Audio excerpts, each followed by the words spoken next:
श्रावण महीने की 10वीं तिथि को शहद में डुबोकर श्रृंगार करते हैं।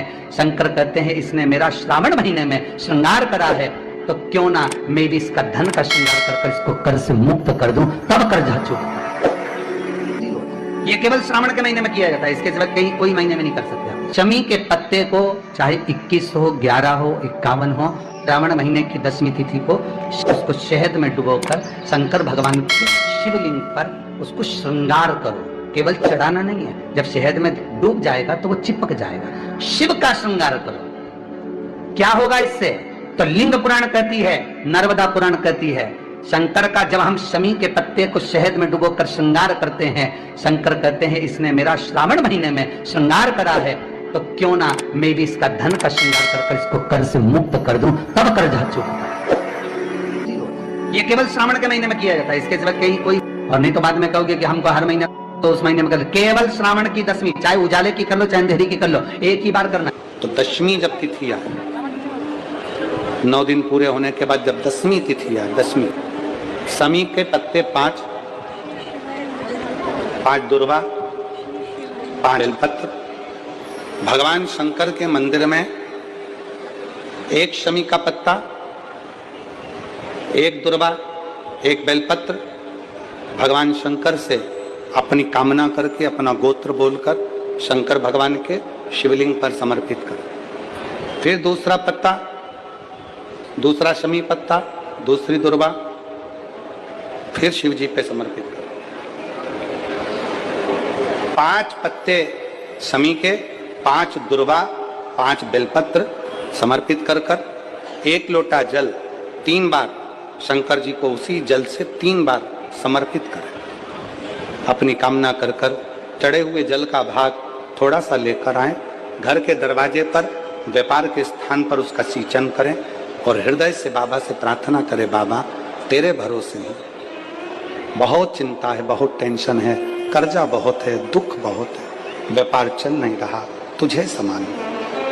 हमारा विश्वास कहता है 3 महीने के अंदर जहां भी कथा होगी वहां आपका खुद का महीने की 10वीं कि मेरे बाबा ने मेरा हाथ पकड़ा, मेरे शिव ने साथ दिया।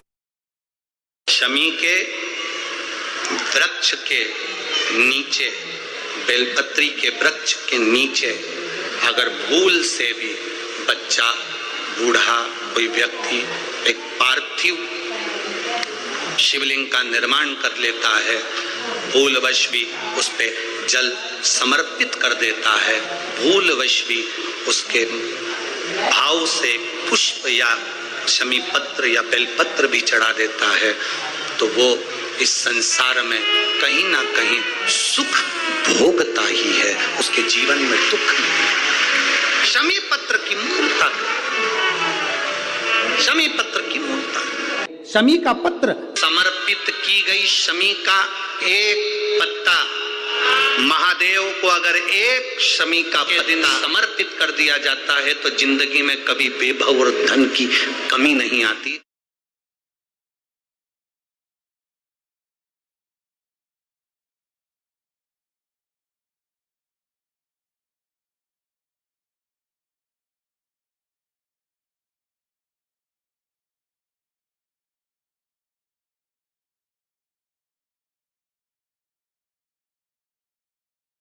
शमी के पेड़ के नीचे हम क्या कर कर जाएं कि हमारी कामना सिद्ध हो जाए, या बेलपत्री के पेड़ के नीचे हम क्या कर कर जाएं कि हमारी कामना सिद्ध हो जाए। तो शिव महापुराण में और गणेश पुराण के अंदर एक बहुत सुंदर प्रसंग, गणेश पुराण में जैसे दुर्वा का प्रसंग कहा गया, तो गणेश पुराण में शमी के पत्ते का वर्णन करा गया, तो उसमें स्पष्ट कहा गणेश पुराण में कि यदि 1 लोटा पानी, 1 कलश जल, उसमें चंदन घोलकर अक्षत के 5 दाने और पीपल के 2 पत्ते उसमें डालकर शमी के पेड़ के ऊपर उस जल को समर्पित कर कर आप अपनी कामना बोलकर जिस कार्य के लिए जाते हैं वो कार्य मात्र 3 दिन में सफल हो जाता है। मात्र 3 दिन लगते हैं। भारत में वर्णन आता है और महाभारत के अंतर्गत जब पांडवों को वानप्रस्थ दिया गया तब पांडवों ने भगवान से पूछा कि हम हमारे शस्त्र को, हमारे औजारों को हमारे अस्त्र शस्त्र को कहाँ रखें। तब भगवान कृष्ण ने शमी का पेड़ बता दिया। शमी के वृक्ष के नीचे पांडवों ने अपने अस्त्र शस्त्र उस शमी के पेड़ के नीचे गाड़ दिए।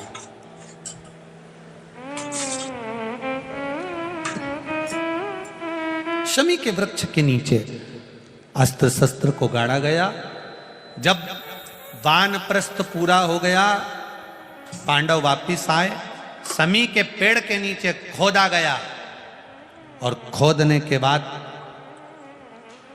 अस्त्र शस्त्र निकाले गए और अस्त्र शस्त्र निकालकर अस्त्र शस्त्र निकालने के बाद पुनः भगवान कृष्ण ने पांडवों को दिए।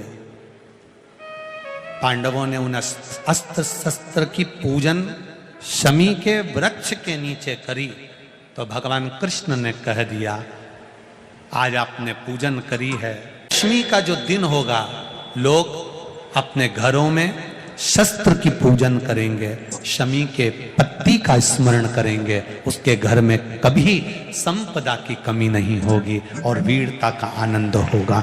वो शमी पत्र थी शमी। और धौम्य ऋषि के पुत्र थे मंदार। मंदार आंकड़ा पुष्प।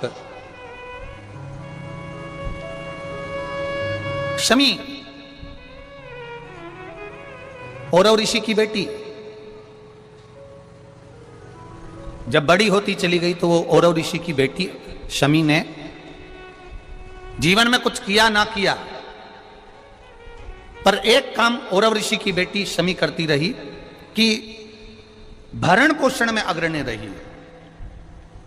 कोई भूखा मिल गया, औरव ऋषि की बेटी ने अपना भोजन तक दे दिया। ये बेटी का जीवन होना चाहिए।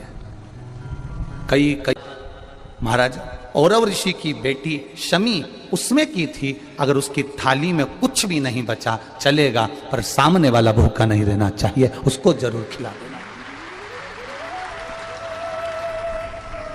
ये बड़े विचित्र शब्द हैं, जरा शिव महापुराण के, इसको समझ लेना कि शमी का पेड़, जिस शमी की पत्ती में कांटे होते हैं, जिस बेलपत्र में कांटे होते हैं, और जिस आंकड़े को मंदार के फूल में वो दूध होता है कि आंख में चले जाए तो आंख बेकार हो जाती है, वो दूध होता है जो जहर का काम कर जाता है, ये सब शंकर भगवान को चढ़ रहा है। शमी जिसमें कांटे हैं, बेलपत्र जिसमें कांटे हैं, मंदार का फूल जिसमें जहर भरा पड़ा है, धतूरा जिसमें जहर भरा पड़ा हुआ है, ये शिव को क्यों समर्पित है? ये शंकर को क्यों चाहिए? ये शंकर के पास क्यों जा रहे हैं?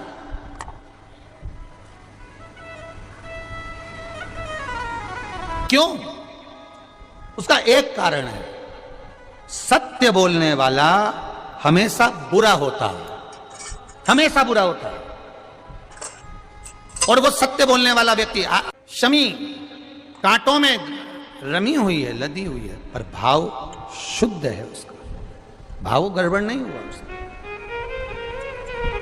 उस शिव मंदिर में जाकर मात्र शिवलिंग का स्पर्श कर लेना। आप में से कितने लोग हैं जो शंकर जी के मंदिर में जाकर चंदन की 3 उंगलियां शिवलिंग पर घुमाते हो ना? शिवलिंग पर 3 उंगली, तो ये 3 उंगली घुमाने का फल क्या है?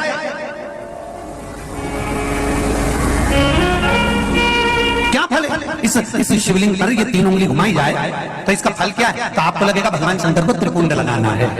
बोलो सही है गलत है? आप तो यही सोचोगे ना कि शिव जी को त्रिपुंड लगाया गया है, पर नहीं। शिव महापुराण की कथा कहती है, ओम शिव महापुराण की कथा ये सागर में जो चल रही है, इसमें आप अगर विद्धेश्वर संहिता को या पार्वती खंड को निकालोगे, या आप स्कंद पुराण का या लिंग पुराण की कथा को उठाकर देखोगे, तो उसमें वर्णन आता है जब कोई पुरुष, नारी या बच्चा अगर गंध भी नहीं है, लाल चंदन भी नहीं है, और मात्र उंगली से 3 लाइन खींचता है, उसका मतलब त्रिपुंड लगाना नहीं होता। उसका मतलब होता है कि उसने एक पार्थिव शिवलिंग का निर्माण कर पूजन कर ली है। यह फल प्राप्त होगा, उसका फल ये प्राप्त होगा।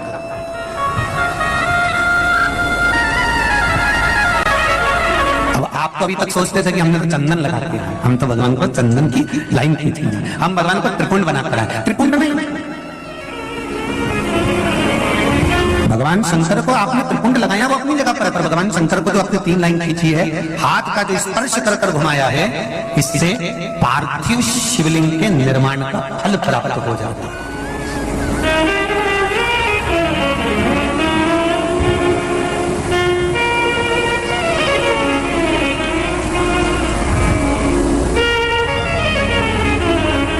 विशेष जब कामना रहती है, विशेष कामना, आज आपका मन कर गया 108 चावल के दाने मेरे को शिव जी को चढ़ाना है, 108 चावल के दाने मुझे शंकर भगवान को चढ़ाना, विशेष आज आपके मन में कोई मनोरथ बड़ा है, कोई कामना बड़ी है और बाबा से आपने विनती,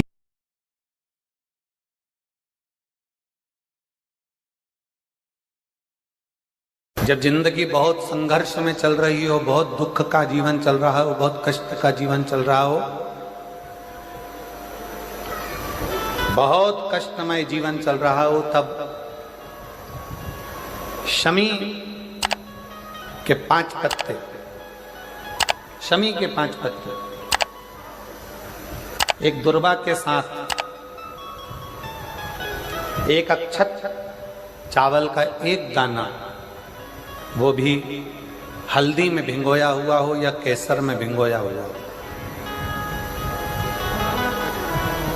शमी पत्र 5, एक दुर्वा, एक चावल का दाना, जो दिल से हृदय से बेलपत्री के वृक्ष के नीचे पार्थिव लिंग का निर्माण कर कर मट्टी का शिवलिंग बनाकर प्रदोष काल में, मतलब शाम के समय पर शिवलिंग बनाकर उस पे जल चढ़ाकर, जो ये 5 शमी का पत्र, एक दुर्वा और एक चावल का दाना, अपनी कामना कर कर जो दुख चल रहा है बाबा से विनय कर कर एक एक पत्ता जब समर्पित कर दे, फिर एक दुर्वा समर्पित कर दे, फिर एक चावल का दाना समर्पित कर दे और बाबा का वहीं पर पुनः विसर्जन कर दे, 3 महीना तो जाने दो, 15 दिन के अंदर वो दुख कटता जरूर है, चाहे कोई भी दुख, किसी भी तरह का दुख क्यों नहीं। एक बेलपत्र के वृक्ष की परिक्रमा करने वाले को हजारों अश्वमेध यज्ञ का फल प्राप्त हो जाता है, हजारों अश्वमेध यज्ञ का फल प्राप्त हो जाता है। उसी तरह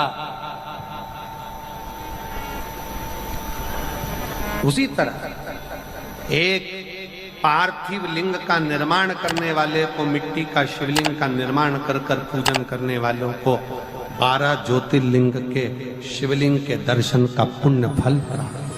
बहुत ध्यान लगाकर सुनिएगा। एक बेलपत्री और उस बेलपत्री में एक चंदन की बिंदी और एक अक्षत का दाना मात्र रखकर भी अगर शिवालय पर चढ़ा दी जाती है,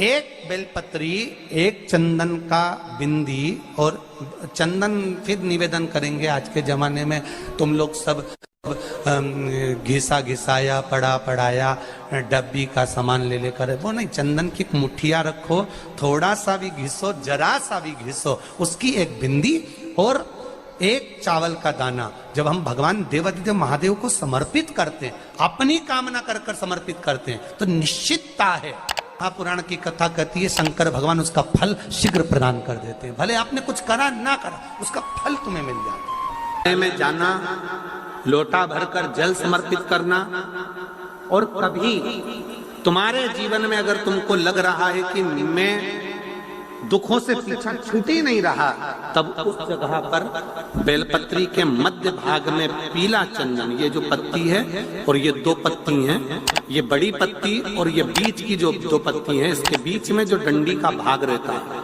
जो बीच में डंडी का जो भाग है, बड़ी पत्ती और ये 2 छोटी पत्ती के मध्य में जो डंडी का भाग है, उस डंडी के भाग में पीला चंदन और एक अक्षत पीला, शंकर भगवान को आप अगर प्रदोष काल में समर्पित कर रहे हैं तो ये निश्चित है कि धीरे धीरे कर कर वो दुख समाप्त होगा, वो दुख कटेगा ही। अंतर्गत वर्णन किया गया। शंकर भगवान की आराधना में, शिव की आराधना में जब तुम्हें लगता है कि तुम्हारा व्यापार नहीं चल रहा, कोई तुम्हें धोखा दे रहा है, लक्ष्मी नहीं आ रही, बहुत चिंता में पड़े हुए हो, बहुत टेंशन में जिंदगी चल रही है, बहुत बीमारियां तुमको घेर ली है और चारों तरफ अंधेरा ही अंधेरा नजर आ रहा है, तुमने विचार करा अब मैं तो मर जाऊं तो अच्छा, मैं सुसाइड कर लूं तो अच्छा, मैं मर जाऊं तो अच्छा। तो मरने से पहले एक काम कर कर देखना, शंकर भगवान की आराधना कर कर देखना, शिव पर एक लोटा जल चढ़ा कर देखना, और ज्यादा चिंता, ज्यादा टेंशन हो तो बेलपत्री की जड़ को घिसकर उसका चंदन बनाकर शंकर को लेपन कर कर उसकी भी आराधना कर कर देखना कि बेल चंदन का फल क्या। बेल पत्र, एक बेल, ये कोई साधारण नहीं, एक बेल पत्र, एक बेल, ये कोई साधारण नहीं, एक बेल। इसकी नीचे की डंडी से लेकर ये दो पत्तियां जहां लगी हैं और दो पत्ती से लेकर ये बीच की जो पत्ती है उसमें जो गैप है, उसमें जो जगह है, दिख रही है आपको? ये दो पत्ती से लेकर बीच की पत्ती के बीच में जो जगह खाली रहती है, 33 कोटि देवी देवताओं विराजमान रहते हैं इस बीच की जगह में। जब शिव जी को चढ़ाया जाता है तब इस पत्ती के बीच की जगह शंकर के शिवलिंग पर रखा जाता है, तो शिव जी इतने प्रसन्न होते हैं कि मेरी स्तुति करने के लिए ये भक्त 33 कोटि देवताओं को लेकर आया है, मेरी स्तुति करने के लिए। लोग चावल लाए, लोग अंबारियां लाए, धन लाए, दौलत लाए, संपदा लाए, पर एक शंकर का भक्त ऐसा होता है जो एक बेलपत्री के रूप में 33 कोटि देवताओं को, 64 योगिनियों को, आदि शक्तियों को शंकर को समर्पित करता है। कितना सुंदर संवाद है, कितना सुंदर बात कही कि भूल से भी किसी तीर्थ में नहीं गए, कहीं हमने गौदान नहीं करा, कहीं हम किसी तीर्थ में नहीं गए, हमने कहीं गौदान नहीं करा, हमने कहीं ब्राह्मण भोजन नहीं कराया, हम कहीं गंगा, यमुना, कावेरी, सरस्वती, नर्मदा, छिपरा, पुण्यवान नदी में हम स्नान नहीं कर पाए। शिव महापुराण की कथा कहती है भूलवश भी अगर पिपलेश्वर या बटकेश्वर किसी शिवालय पर भूल से भी अगर एक लोटा जल चढ़ जाता है तो देव अधिदेव महादेव सारे तीर्थों का फल अपने आप प्रदान कर देते हैं। भूल से भी चढ़ गए।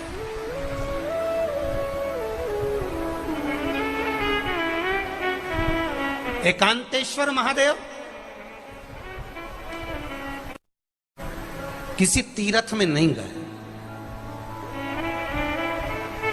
कहीं हमने गौदान नहीं करा, कहीं हम किसी तीर्थ में नहीं गए, हमने कहीं गौदान नहीं करा, हमने कहीं ब्राह्मण भोजन नहीं कराया, हम कहीं गंगा, यमुना, कावेरी, सरस्वती, नर्मदा, छिपरा, पुण्यवान नदी में हम स्नान नहीं कर पाए।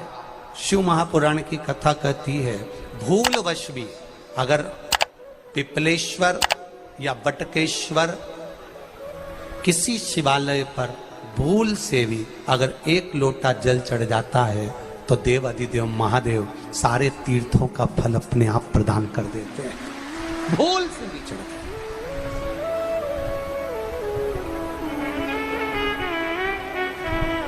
एकांतेश्वर महादेव जो कि एकांत में बैठा हुआ है, एकांतेश्वर महादेव अकेला बैठा है अलमस्त होकर। आप जा रहे हो गाड़ी लेकर, आप 4 व्हीलर गाड़ी में जा रहे हो, ट्रैक्टर में जा रहे हो, ट्राली में बैठकर जा रहे हो, क्रूजर में बैठकर जा रहे हो, 2 व्हीलर गाड़ी में बैठकर जा रहे हो, और एकांतेश्वर महादेव का मंदिर दिख गया। कोई एकांत में, भले उसका नाम नहीं मालूम तुमको कि कौन सा महादेव, पर अकेला बैठा है जंगल में, वृक्ष की छांव में, एक ओटले पर, कोई दीवार नहीं, कोई जाली नहीं, कोई गेट नहीं, कुछ भी नहीं। ये शिव मंदिर में जाकर एक लोटा जल समर्पित करती थी।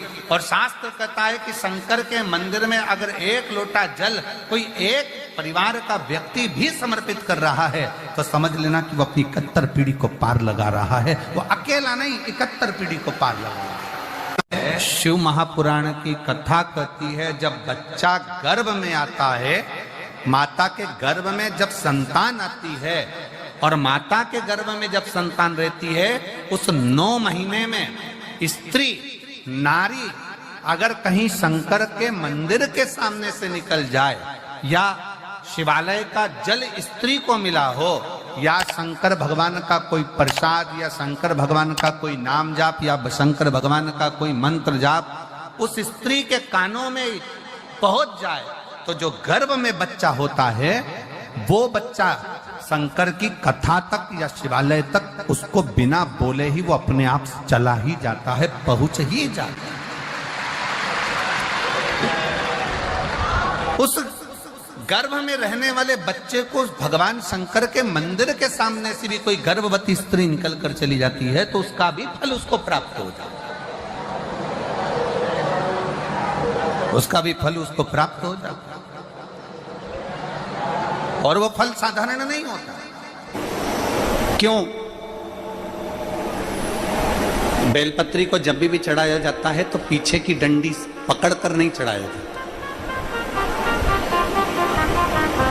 बेलपत्री को चढ़ाने के लिए मध्य भाग को, जैसे यह बेलपत्र होता है तो इसका मध्य की जो डंडी होती है, मध्य भाग होता है बेलपत्री का, तब मध्य भाग को पकड़कर हम भगवान शंकर को बेलपत्र समर्पित करते हैं। कोई भी बेलपत्र ऐसे नहीं चढ़ाता कि डंडी पकड़ के चढ़ा दिया, फिर पीछे की डंडी पकड़ के चढ़ा दिया, फिर पीछे की डंडी पकड़ के चढ़ा दिया, फिर डंडी पकड़ा फिर चढ़ा दिया ना।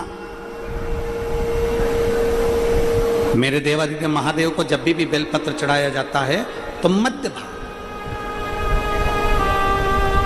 पीछे की डंडी पकड़कर नहीं, मध्य भाग से भगवान शंकर को बेलपत्र समर्पित किया जाता है। मध्य भाग से जब भी पकड़ेंगे तो मध्य भाग को पकड़कर बेलपत्र समर्पित करेंगे। क्यों?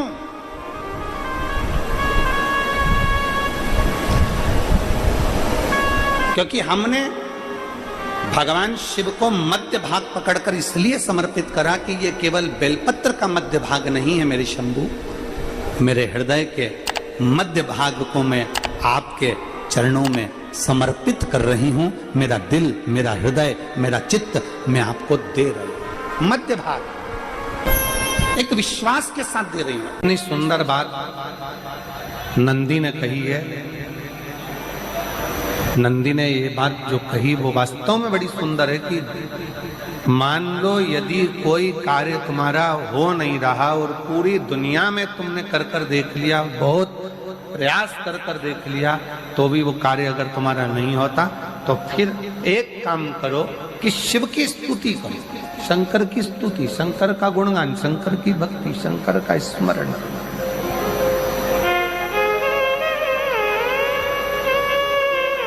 फिर शिव की स्तुति करिए, शंकर से विनय करिए, शंकर से निवेदन करिए, शंकर का गुणगान करिए।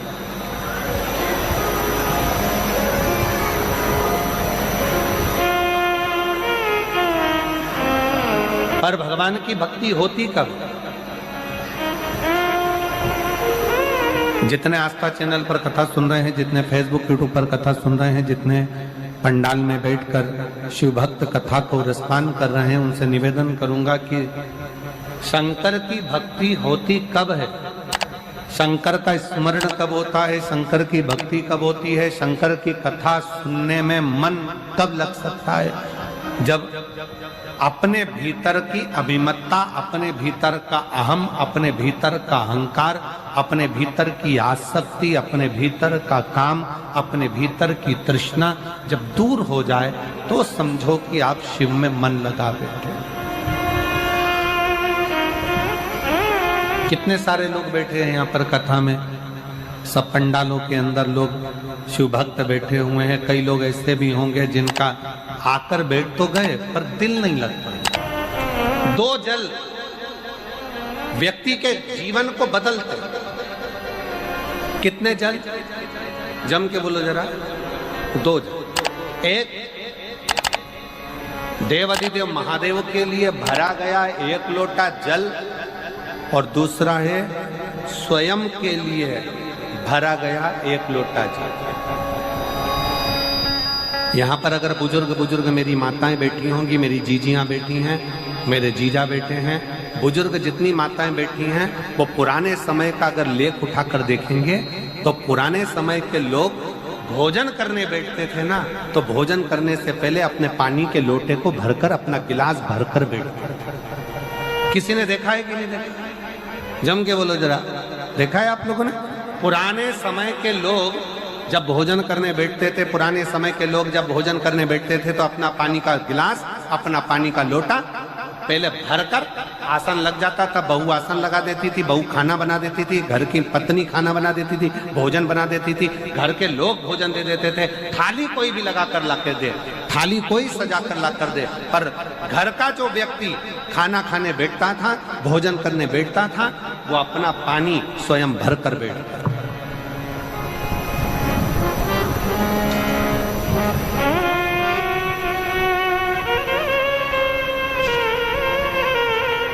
अब आज के जमाने में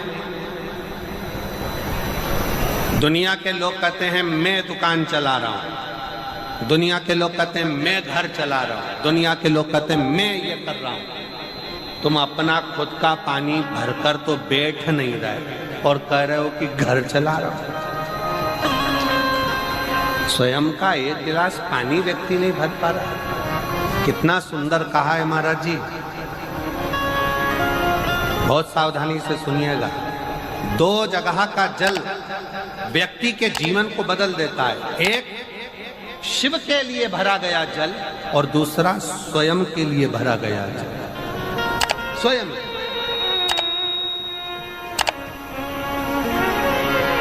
शंकर के मंदिर में जा रहे हो, एक लोटा जल अपने घर से भरकर लेकर चले जाओ और अपने घर में जब तुम भोजन करने बैठ रहे हो, जब तुम रोटी खाने बैठ रहे हो, भोजन करने बैठ रहे हो, भोजन ग्रहण करने बैठ रहे हो, जब तुम भोजन को ग्रहण करने के लिए बैठ रहे हो, तब अपने घर में जब तुम भोजन ग्रहण करने बैठ रहे हो तो एक लोटा जल या एक गिलास पानी भरकर बैठो। बहू अच्छी है, पानी भरेगी, मना नहीं है। बेटा अच्छा है, पानी भरेगा, मना नहीं है। पोता अच्छा है, पोती अच्छी है, नाती अच्छा है, पंती अच्छा है, घर में सब अच्छे। तुम्हारी पत्नी भी अच्छी है, तुम खाना खाओगे तो वो पानी ला कर दे देगी। तुम्हारी बहू भी अच्छी है, तुम भोजन करोगे तो वो पानी ला कर दे देगी। तुम्हारा परिवार का हर व्यक्ति अच्छा है, तुम्हारा कहना मानता है। तुम जिमने बैठोगे, भोजन करने बैठोगे तो वो पानी ला कर देगा। पर शिव पुराण की कथा कहती है, जो व्यक्ति भोजन करते समय अपना जल स्वयं भर कर बैठता है, उसकी जिंदगी में से 3 रोग समाप्त हो जाते हैं। कितने रोग समाप्त हो जाते हैं? 3। पहला, अपना जल स्वयं भर कर बैठने वाले के घुटने का कभी भी डॉक्टर उसके घुटने बदलने का बोलेगा ही नहीं, घुटना बदल ही नहीं सकता। स्वयं का जल भर कर बैठे। दूसरे नंबर पर, जिसकी रीढ़ की हड्डी में कमर से लेकर कंधे तक जिसकी हड्डी में दर्द होता हो, या जो सुबह सुबह सोकर उठता हो और उसके कंधे दुखते हो या पीठ दुखती हो। दूसरे नंबर का रीढ़ की हड्डी का दर्द। और तीसरे नंबर का, डॉक्टर को दवाई खा खा कर परेशान हो गए और आधा सिर का रोग, भुकुटी, ये भौएं दुखती हो, सिर दुखता हो, ये कान के पास का दर्द होता हो, तो अपना भोजन करते समय अपना पानी स्वयं भर कर बैठो। आपको ये 3 रोग से मुक्ति अपने आप मिलना प्रारंभ हो अपने आप।